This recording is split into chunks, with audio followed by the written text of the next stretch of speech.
पहला प्रश्न है, देवबंद आंदोलन यूपी संयुक्त प्रांत में आरंभ कब हुआ था? तो देवबंद आंदोलन यूपी संयुक्त प्रांत में आरंभ कब हुआ था? तो देवबंद आंदोलन आरंभ हुआ था 1866 ईस्वी में। कब हुआ था? 1866 ईस्वी में। अगला प्रश्न है, 1924 का बंगाल का तारकेश्वर आंदोलन किसके विरुद्ध था? तो 1924 का बंगाल का तारकेश्वर आंदोलन जो है ये विरुद्ध था मंदिरों में भ्रष्टाचार का। किसका विरुद्ध था? मंदिरों में भ्रष्टाचार का। हाली पद्धति किससे संबंधित थी? तो हाली पद्धति संबंधित थी बंधुआ मजदूर से। ठीक है, तो देवबंद आंदोलन यूपी जो कि संयुक्त प्रांत में है आरंभ कब हुआ था? तो 1866 ईस्वी में। 1924 का बंगाल का तारकेश्वर आंदोलन विरुद्ध था किसके? तो मंदिरों में भ्रष्टाचार का। हाली पद्धति संबंधित थी किससे? तो बंधुआ मजदूर से संबंधित थी। हम पढ़ेंगे कांग्रेस से पूर्व स्थापित राजनीतिक संस्थाएं। तो भारत में जिस राजनीतिक संगठन की स्थापना 1838 ईस्वी में हुई थी उसका नाम क्या था? ठीक है, तो भारत में जिस राजनीतिक संगठन की स्थापना 1838 ईस्वी में हुई थी उसका नाम क्या था? उसका नाम था जमींदारी एसोसिएशन। क्या नाम था? जमींदारी एसोसिएशन। अगला सवाल है, ठीक है, दी दक्कन एसोसिएशन, दी इंडियन एसोसिएशन, दी मद्रास महाजन सभा एवं दी पूना सार्वजनिक सभा में से जिसने 1875 ईस्वी में हाउस ऑफ कॉमन्स में एक याचिका प्रस्तुत करते हुए ब्रिटिश संसद में भारत के प्रत्यक्ष प्रतिनिधित्व की मांग की थी, वह कौन था? वह था दी पूना सार्वजनिक सभा। वह क्या था? दी पूना सार्वजनिक सभा। आगे है, इंडियन एसोसिएशन के संस्थापक कौन थे? तो इंडियन एसोसिएशन के संस्थापक थे एस.एन. बनर्जी। कौन थे? इंडियन एसोसिएशन के संस्थापक थे एस.एन. बनर्जी। अगला प्रश्न है, राष्ट्रीय कांग्रेस से पूर्व सबसे प्रमुख संस्था थी? तो राष्ट्रीय कांग्रेस से पूर्व सबसे प्रमुख संस्था थी इंडियन एसोसिएशन ऑफ कलकत्ता। क्या थी? Indian association of Calcutta. आगे है, कहता है सत्येंद्रनाथ टैगोर, सुरेंद्रनाथ बनर्जी, आर.सी. दत्त तथा सुभाष चंद्र बोस में से वह नेता जो ब्रिटिश द्वारा इंडियन सिविल सर्विसेज से बर्खास्त किया गया था वह कौन थे? सुरेंद्रनाथ बनर्जी। वह कौन थे? सुरेंद्रनाथ बनर्जी। अगला प्रश्न है, कहते हैं सुरेंद्रनाथ बनर्जी द्वारा स्थापित उस संगठन का नाम जिसका 1886 ईस्वी में इंडियन नेशनल कांग्रेस में विलय हो गया वह क्या था? Indian national conference. तो सुरेंद्रनाथ बनर्जी द्वारा स्थापित उस संगठन का नाम जिसका 1886 ईस्वी में इंडियन नेशनल कांग्रेस में विलय हो गया था वह थे इंडियन नेशनल कॉन्फ्रेंस संगठन। आगे बात करें तो राजनीतिक सुधारों को लेकर विरोध करने वाले पहले भारतीय कौन थे? तो राजनीतिक सुधारों को विरोध करने वाले पहले भारतीय थे सुरेंद्रनाथ बनर्जी। सही कार्यक्रम क्या है? तो सही कार्यक्रम है सबसे पहले बॉम्बे एसोसिएशन, फिर इंडियन लीग, फिर इंडियन एसोसिएशन, फिर मद्रास महाजन सभा। तो सबसे पहले कौन सी? बॉम्बे एसोसिएशन, फिर कौन सी? इंडियन एसोसिएशन, फिर कौन सी? इंडियन लीग, उसके बाद कौन सी? इंडियन एसोसिएशन, और उसके बाद मद्रास महाजन सभा। आगे बात करें तो मद्रास महाजन सभा की स्थापना हुई थी कब? 1884 ईस्वी में। कब हुई थी? 1884 ईस्वी में। अगला प्रश्न, 1885 में स्थापित बम्बई प्रेसिडेंसी एसोसिएशन के संस्थापक में से एक कौन था? तो एक था फिरोज शाह मेहता। ठीक है, 1885 ईस्वी में स्थापित बम्बई प्रेसिडेंसी एसोसिएशन के संस्थापक में से एक था फिरोज शाह मेहता। अगला प्रश्न है, सही सुमेलित क्या है? तो सही सुमेलित है ब्रिटिश इंडिया सोसाइटी जो कि कहाँ है? लंदन में।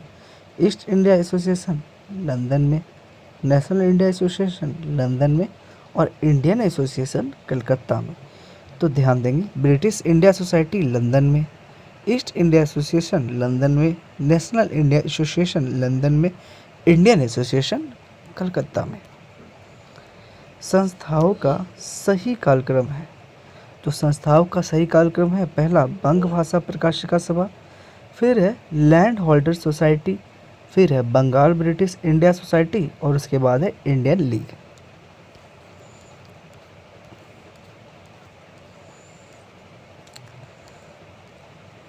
आगे हम पढ़ेंगे सही सुमेल। सही सुमेलित है सूची 1 और सूची 2। तो ये सारे संगठन हैं और उनके संस्थापक हैं। तो लैंड होल्डर्स सोसाइटी के संस्थापक थे द्वारकानाथ टैगोर। कौन थे? Dwarkanath Tagore. Land Holder Society के संस्थापक कौन थे? द्वारकानाथ टैगोर। अगला, ब्रिटिश इंडिया सोसाइटी के संस्थापक थे विलियम एडम्स। कौन थे? William Adams. तो लैंड होल्डर सोसाइटी के संस्थापक थे द्वारकानाथ टैगोर और ब्रिटिश इंडिया सोसाइटी के संस्थापक थे विलियम एडम्स। अगला है कि इंडियन सोसाइटी के संस्थापक कौन थे? तो इंडिया सोसाइटी जो कलकत्ता में था, इंडियन सोसाइटी का संस्थापक कौन था? तो ये आनंद मोहन। इंडियन एसोसिएशन जो है ये कलकत्ता में था। तो इंडियन सोसाइटी के संस्थापक कौन थे? तो आनंद मोहन बोस। और इंडियन एसोसिएशन के संस्थापक एस.एन. बनर्जी। अगला प्रश्न सुमेल करना है। सूची 1, सूची 2। पहला, इंडियन लीग किससे संबंधित थे? इंडियन लीग संबंधित था शिशिर कुमार घोष से। इंडियन एसोसिएशन किससे संबंधित थे? तो ये थे आनंद मोहन बोस से। ठीक है। भारतीय राष्ट्रीय उदार संघ किससे संबंधित थे? तो सुरेंद्र नाथ बनर्जी से। यूनाइटेड इंडिया किससे संबंधित थे? यूनाइटेड इंडिया पैट्रियोटिक एसोसिएशन संबंधित थे सैयद अहमद खान से। अगला है सूची 1, सूची 2। तो एशियाटिक सोसाइटी ऑफ बंगाल की स्थापना कब हुई थी? 1784 ईस्वी में। एशियाटिक सोसाइटी ऑफ बॉम्बे की 1804 में। Royal Asiatic Society of Great Britain की 1823 में। और Land Holder Society of Bengal कब? 1838 में। तो एशियाटिक सोसाइटी ऑफ बंगाल 1784 ईस्वी में। एशियाटिक सोसाइटी ऑफ बॉम्बे 1804 ईस्वी में। Royal Asiatic Society of Great Britain 1823 ईस्वी में। Land Holder Society of Bengal 1838 में। अगला प्रश्न है ब्रिटिश इंडियन एसोसिएशन जो है किससे संबंधित है? राधाकांत देव से। बॉम्बे प्रेसिडेंसी एसोसिएशन किससे संबंधित है? तो केटी तेलंग से। किससे? केटी तेलंग से। सेंट्रल मोहम्मडन नेशनल एसोसिएशन संबंधित है सैयद अमीर अली से। और सर्वेंट्स ऑफ इंडिया सोसाइटी संबंधित है गोपाल कृष्ण गोखले से। आगे हम पढ़ेंगे भारतीय राष्ट्रीय कांग्रेस किसके बारे में? भारतीय राष्ट्रीय कांग्रेस के बारे में। तो पहला प्रश्न है भारतीय राष्ट्रीय कांग्रेस की स्थापना की थी किसने? ए.ओ. ह्यूम ने। किसने की थी? ए.ओ. ह्यूम ने। भारतीय राष्ट्रीय कांग्रेस की स्थापना की थी ए.ओ. ह्यूम ने। भारतीय राष्ट्रीय कांग्रेस के संस्थापक थे एक असैनिक सेवक। कौन थे? असैनिक सेवक। भारतीय राष्ट्रीय कांग्रेस के संस्थापक थे एक असैनिक सेवक। भारतीय राष्ट्रीय कांग्रेस की स्थापना कब हुई थी? 1885 ईस्वी में। कब हुई थी? 1885 ईस्वी में। तो भारतीय राष्ट्रीय कांग्रेस की स्थापना कब हुई थी? 1885 ईस्वी में। अगला प्रश्न है भारतीय राष्ट्रीय कांग्रेस के प्रथम अधिवेशन में भाग लेने वाले प्रतिनिधियों की संख्या कितनी थी? तो 72 थी। तो भारतीय राष्ट्रीय कांग्रेस के प्रथम अधिवेशन में भाग लेने वाले प्रतिनिधियों की संख्या कितनी थी? ये थी 72। अगला प्रश्न है भारतीय राष्ट्रीय कांग्रेस का प्रथम अधिवेशन हुआ था कहाँ? तो बम्बई में। भारतीय राष्ट्रीय कांग्रेस के पहले अध्यक्ष कौन थे? तो डब्ल्यू.सी. बनर्जी। कौन थे? डब्ल्यू.सी. बनर्जी। भारतीय राष्ट्रीय कांग्रेस का 1885 में महासचिव कौन था? 1885 में भारतीय राष्ट्रीय कांग्रेस का महासचिव था ए.ओ. ह्यूम।